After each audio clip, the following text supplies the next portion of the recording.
Ever feel like you're spinning plates, trying to manage everyone else's stuff, their thoughts, their feelings, their plans? Oh, absolutely. It's like being the unpaid, unappreciated director of a play you never auditioned for. Right. And it's exhausting, isn't it? Especially now with like constant pings and updates. It just feels overwhelming sometimes. It really does. We're wired to connect, but yeah, that sometimes slips into trying to control things, smooth things over for everyone. Well, today we're diving into something that might help with that, a way to maybe drop some of those plates. Okay, I'm intrigued. It's called the let them theory, and it comes from Mel Robbins' book. We've actually looked at both the original English and the Dutch versions to get the full picture. Ah, Mel Robbins, okay. Yeah. And the core idea. Super simple, actually. It's about shifting your focus. Stop trying to control them, whoever they are, and start managing your own reaction. Right, focusing on where your actual power lies, which is usually inside yourself. Exactly. So our mission today is to really pull apart this let them theory and find the practical bits, the actionable stuff that you listening right now can maybe use to feel a bit less stressed, a bit more in control of your own world. Sounds good. Where do we start? Where did this theory even come from? Well, it helps to know a bit about Mel Robbins' own story. She talks openly about hitting rock bottom, right? Huge debt, feeling totally lost career-wise. Yeah, that feeling of powerlessness, I think that's key context here. She wasn't just theorizing from an ivory tower. Not at all. And that whole period led her to develop the 5-second rule, which is all about, that internal push, 5, 4, 3, 2, 1, go, taking action. Right, breaking inertia. So how does let them connect to that? It feels different. It kind of feels like the other side of the coin. The 5-second rule is about your internal world, getting yourself moving.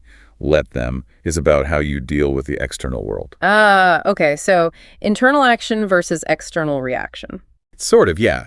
It's recognizing that, okay, you can 5, 4, 3, 2, 1 yourself all day long, but you fundamentally cannot control what another grown adult says or does or thinks. That core principle, you just can't. Sounds so basic when you say it, but man, how much energy do we waste trying all that mental effort? So much. We're constantly trying to get people to like us or agree with us or act the way we think they should. It's almost instinctual. And the theory breaks it down, right? Yeah. 2 parts. Yeah, essentially there's the let them part, which is the acceptance piece. Accepting they have their own thoughts, feelings, choices. You let them be. Okay.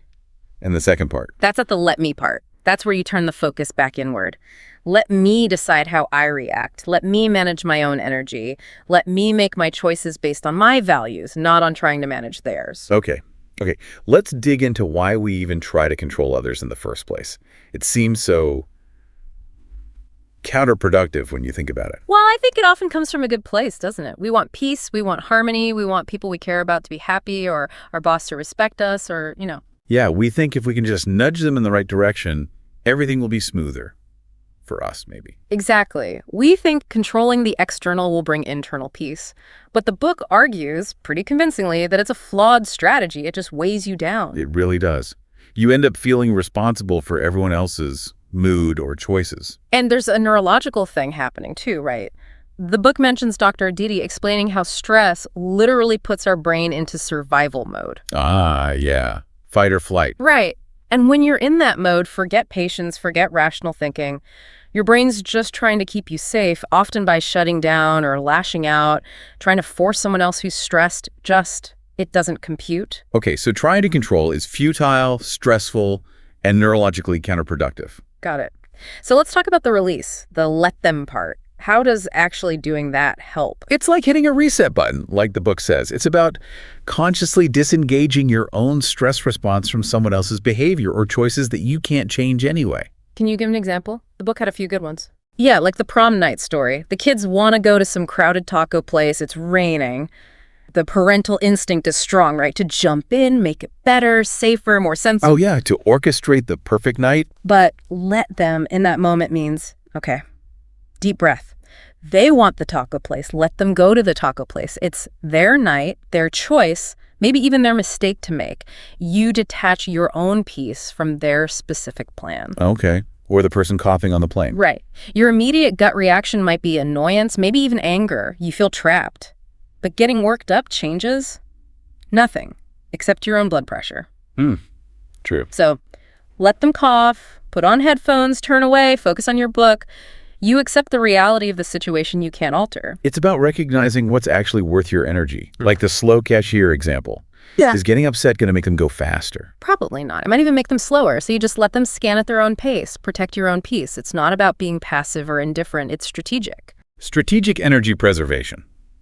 I like that. Okay, so you've managed to let them. That feels like a huge step. But then comes let me. What does that look like in practice? Let me is the active part. It's where you take that energy you just saved and channel it constructively. You focus on what is within your control, your thoughts, your feelings, your actions, your boundaries. Okay, so give me an example. The book mentioned a shift in a friendship group. Yeah, Mel Robbins shares a personal story about feeling left out, kind of pushed aside by friends. The initial reaction is often, anger, jealousy, feeling victimized. Why are they doing this to me? Sure, that sounds familiar. But the let me part involves looking inward. Okay, let them have their new dynamic. Now let me consider my own role. Was my energy maybe negative? Did I contribute somehow? What can I do now to foster connection, either with them or elsewhere? It's taking responsibility for your side of the equation. So it's not just about accepting their behavior, but examining your reaction and contribution. Exactly. And the frame of reference concept is huge here too, recognizing that everyone operates from their own unique history, biases, fears, their own lens. Right, like the example of her mother's reaction to her marrying someone from the East Coast. Perfect example. The mom had her own worries, her own frame. Let them have their frame. You don't have to adopt it or even agree with it, but let me understand where they might be coming from without letting their frame dictate my life choices. Understanding without necessarily accepting or being controlled by it. Okay, Yeah. That makes sense. The book then applies this to specific tricky areas. Let's talk about negative opinions. Ooh. Nobody likes being criticized or judged, right? But the reality is you can be the kindest, smartest, most amazing person on earth, and someone will still find fault. Sad but true. So trying to manage everyone's opinion of you is impossible. A total energy suck. The theory says, let them think what they think. Your job isn't to win their approval, it's to live authentically. Don't let the fear of their judgment paralyze you. Easier said than done, maybe, especially with family. Those opinions often feel like they carry more weight. They absolutely can. Family stuff is complex, layered with history, obligation, love, all of it. But the principle holds. Let your family members have their opinions, their expectations, their advice, but let me decide what's right for my life. Their opinion doesn't automatically equal truth, and it doesn't negate your right to choose your own path. It's about finding that balance between respecting them and respecting yourself. Okay. What about when you're dealing with someone who's, let's say, not acting very maturely, emotionally speaking? Tantrums, silent treatment, blame games. Yes. Emotional immaturity in adults. It's tough. The key insight here is, it is never your job to manage another adult's emotions. Full stop. Really? Never? Never. When they're acting out, the advice is let them have their tantrum, metaphorically speaking.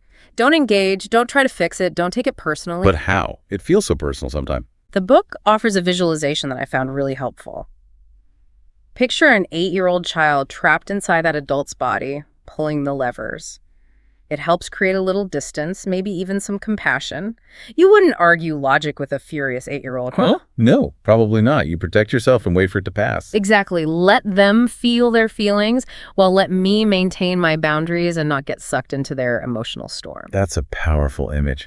Okay, another big one. Comparison. Especially now, with social media showing everyone's highlight reel. Oh, the compare and despair cycle. It's brutal. The book makes a distinction, looking at someone else's life and wishing you had their specific car or body or job title, things that aren't easily or quickly changed. That's described as self-torture. Strong words. Because it is. You're focusing on what you don't have and can't immediately get. The let them approaches. Let them have their car, their success, their whatever. Good for them. And the let me part? Let me focus on my cards. What are my strengths? What can I work on? What steps can I take today? Use their success as inspiration proof that something is possible, not as a weapon to beat yourself up with. Shifting from comparison to inspiration. Got it. Now, friendships, they change, don't they? Especially as we get older. The book calls it the great scattering. Yeah, it's a really apt term. Friendships in childhood or college are often based on proximity and shared routine. You see each other all the time without trying. Right. Built-in connection. But adult life scatters us. Different jobs, cities, families, priorities. Friendships don't just happen as easily. You can't expect them to run on autopilot like they used to. So Let them scatter. Let the friendships change. To some extent, yes. Let them evolve. Don't cling desperately to a dynamic that no longer fits everyone's lives. But the let me part is crucial here too. Which is? Let me be proactive. Let me be the one to reach out sometimes. Let me understand that adult friendships need conscious effort. The book mentions proximity, timing, and energy as key pillars. If those aren't aligning, the friendship will naturally shift. So it's about adjusting expectations and maybe taking initiative, going first, as the book says. Exactly. Go first to build new connections, go first to maintain existing ones sometimes. But also, if you're always the one going first and there's no reciprocity, let them. Let their lack of energy be information and adjust your own investment accordingly. Gently. Okay. Now, this is a tricky one.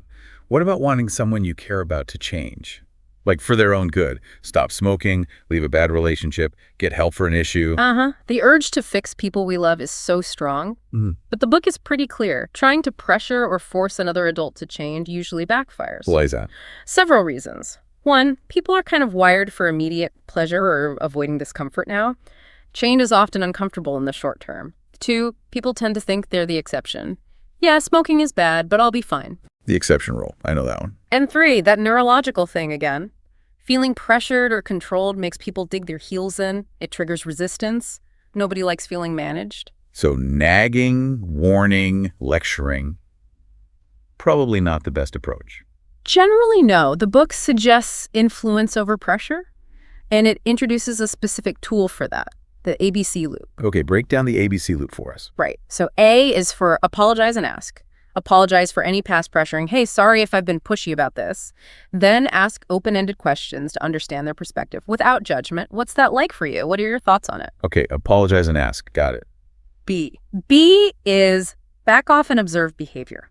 Seriously, back off. Stop talking about it. Just watch their actions. Are they taking any small steps? What choices are they making? Let their behavior tell the story. Back off. That sounds hard. It is, but crucial. And C is celebrate change. Model change. If you see any positive movement, even tiny, celebrate it genuinely. Hey, I noticed you did X. That's great.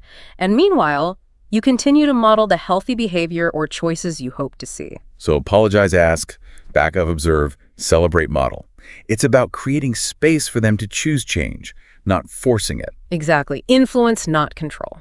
Okay. Yeah. What about when someone is really struggling? Addiction, mental health crisis, major life difficulty. How does let them apply there? It feels harsh, maybe. Yeah, this requires nuance. It's definitely not about abandoning people. It's about the difference between supportive help and enabling. Explain that difference. Enabling is when your help actually shields the person from the natural consequences of their actions, making it easier for them to continue the harmful behavior. Constantly bailing someone out financially when they overspend, making excuses for their drinking, cleaning up their messes. Right. It prevents them from hitting a point where they might realize they need to change. Precisely. Supportive health, on the other hand, is about being there. Offering resources, expressing belief in them, maybe setting boundaries. I love you, but I won't give you money if you're using drugs. But allowing them to face the consequences. Let them experience the outcome of their choices because sometimes that's the only catalyst for real change. Be a beacon of hope, as the book says, not necessarily a rescuer pulling them out of every hole. Exactly. And the book is particularly firm on not bailing out other adults financially without clear conditions and boundaries, if at all. Okay. Let's shift to romance. Dating these days. It can be a minefield. How does let them help navigate finding love? It brings a dose of reality, I think. In dating, let them means pay attention to actions, not words or potential. Let their behavior be the data. What do you mean? Well, if someone consistently takes ages to reply, makes vague plans, seems lukewarm, let them. Don't waste energy analyzing mixed signals or trying to convince them of your worth. Let their actions tell you their level of interest. Exactly. If they're truly interested and available, their behavior will generally show it. Let me focus my energy on people whose actions align with their words and who show genuine enthusiasm. Let me be myself and see who resonates, rather than trying to be someone I think they want. And the ABC loop comes back here too, right? For deepening connection. Yes. Have the conversation, ask, see how they respond through their actions, observe behavior, appreciate the effort if it's there, celebrate. But don't try to force someone into a level of commitment they aren't ready for or don't want. And if the ABC loop doesn't lead anywhere, if the change you hope for just isn't happening. Then the book adds 2 more letters, A, B, C, D, E. D is for decide. You need to decide if this situation, as it is, meets your needs or crosses your deal breakers. And E. E is for end. Sometimes accepting reality means ending the relationship or the pursuit. The theory acknowledges that not everyone wants to change, not every problem is fixable, citing that stat about 69% of relationship problems being perpetual. Wow, 69%, that's a lot. It is, and sometimes letting them be who they are means deciding you need something different, and that's okay. It's about honoring your own needs and boundaries. It's a very realistic, maybe slightly sobering, but ultimately self-respecting approach. Okay, so we've covered a lot of ground: opinions, family, friends, change, love. Finally, the book circles back to perhaps the most important relationship. The one you have with yourself. Exactly. How does let them apply inwardly?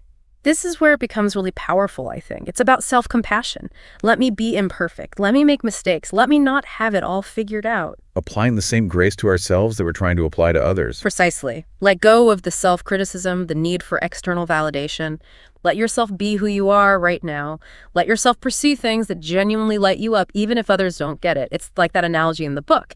You can't control the weather, the storms, the clouds. But you can control how you navigate your own ship through it all. That's it. Focus on your own navigation. So wrapping up this deep dive, the let them theory, it really seems like a practical toolkit, doesn't it? For cutting down on stress, feeling more in control, ironically, by letting go of control and just having healthier interactions all around. Yeah, it boils down to accepting what you can't change externally and focusing your precious energy on your internal responses, your thoughts, feelings, choices, boundaries. So for you listening, maybe think about one small area, just one place in your life right now where you feel tangled up trying to manage someone else's stuff. Where could you try, even just a little bit, to let them? And maybe chew on this. What would actually change for you day to day if you truly stopped pouring energy into controlling the uncontrollable? What space might open up? What might you do with all that freed up energy? Definitely food for thought. We hope exploring this has given you some useful ideas. Thanks for taking this deep dive with us today.